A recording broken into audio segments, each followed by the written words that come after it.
E eu gostaria de compartilhar rapidamente uma experiência e uma força que eu tive a oportunidade de vivenciar, que define muito, é uma das grandes definições do que a representa para a gente. Eu estava no ano passado em Macapá, e aí eu estava fazendo trabalho na região, junto com a Irmandade local, e tinha um senhor que eu já tinha ouvido falar muito dele. E quando nós estávamos fazendo o seminário para profissionais, estava lá a filha dele, como profissional, e eu descobri lá que era a filha dele. E aí eu falei, eu quero conhecer seu pai. Eu já tinha ouvido falar dele, eu quero conhecê-lo. E ele era um velho mentor da região. Toda a região era muito apaixonada por esse senhor. E aí fomos lá para poder ver. Esse senhor, lamentavelmente, tinha sofrido um acidente, estava acamado com um problema na coluna já há algum tempo e ele não podia ir. Chegamos na casa dele e foram várias pessoas comigo, porque esse senhor era muito amado, era membro. Ele era amado por toda a população, e ele era muito reconhecido pelo homem que ele era. Ele era uma inspiração. E aí nós fomos visitá-lo, ele estava deitado, não podia se locomover, e aí as pessoas foram chegando. E aí ele pediu para eu poder ficar em pé do lado dele, ele pediu para eu pôr a mão aqui, e aí eu coloquei a mão aqui nele. E ele pediu para ficar lá. Todo mundo que chegava, e aí ia cumprimentá-lo, visitá-lo, ele respondia com uma palavra de força para essa pessoa, que misteriosamente era aquilo que a pessoa precisava ouvir naquele momento. E todo mundo saía chorando.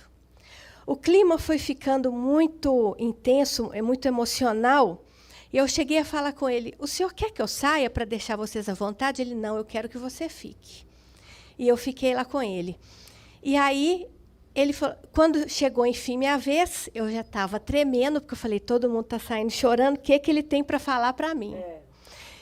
E esse senhor falou comigo assim, olha, eu quero te contar um trechinho da minha história.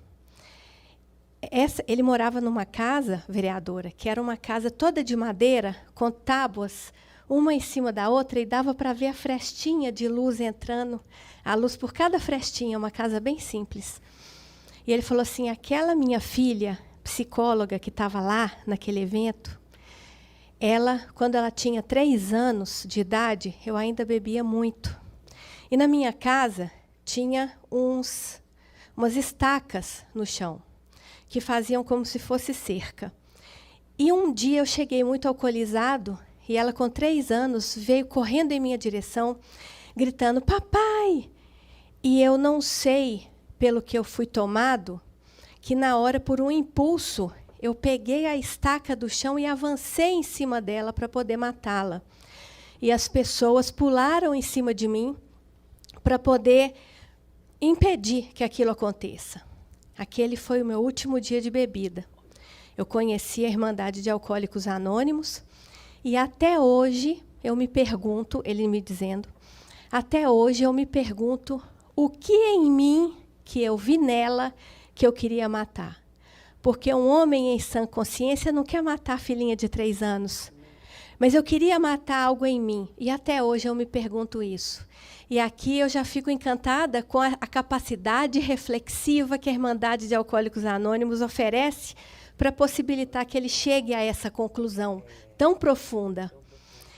E ele falou assim, e aí, doutora, eu preciso que a senhora volte, porque nesse exato momento muitas pessoas não estão com a estaca na mão para poder matar suas filhas e não terão acesso, não terão a oportunidade de conhecer essa Irmandade que salvou a mim, que salvou a minha família. No ano seguinte, eu estive esse ano em Aracaju, e um senhor, é de lá, e um senhor, que eu já tinha visto ele em alguns eventos, chegou para mim e falou assim, eu via que ele ficava me olhando, eu já tinha visto ele em alguns eventos, e ele falou comigo assim, doutor, eu queria te dar um presente. Eu falei, tudo bem. Ele falou assim, agora eu sei o que eu vou te dar. E no dia seguinte, ele chega para mim com um cortador de unha.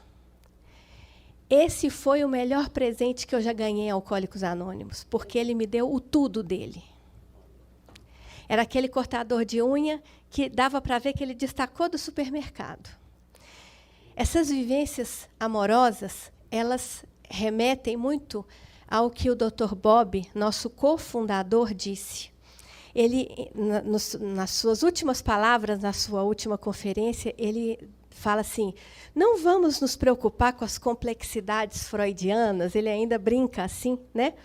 E ele fala assim: se a gente puder resumir a A no final é amor e serviço. E conserve a A simples. Porque essa simplicidade, essa vivência honesta, amorosa, esse serviço abnegado, é que faz a A continuar vivo. Eu queria compartilhar essa história, vereadora, porque para a senhora receber o nosso amor em forma de gratidão, para, em nome seu, né, para todos os amigos, e pedir, como esse senhor lá do Macapá, que continuem amigos nossos. Nós precisamos dessa amizade para seguirmos, continuar transmitindo a mensagem também. Nossa missão de vida, né? Para mim, pessoalmente, é um propósito. E para quem se apaixona por esse propósito, não consegue viver sem depois. A vida passa a não fazer sentido, né? E não é nem uma missão de caridade, não. É por uma humanidade melhor. Porque se nós pegamos os princípios e levamos para todas as áreas da nossa vida, como sugere o nosso 12º passo, então a gente está levando o que há de melhor do ser humano para o mundo. Então eu acredito verdadeiramente que é uma esperança mais do que para o alcoólico, mas para a nossa humanidade. Então, receba o nosso amor em forma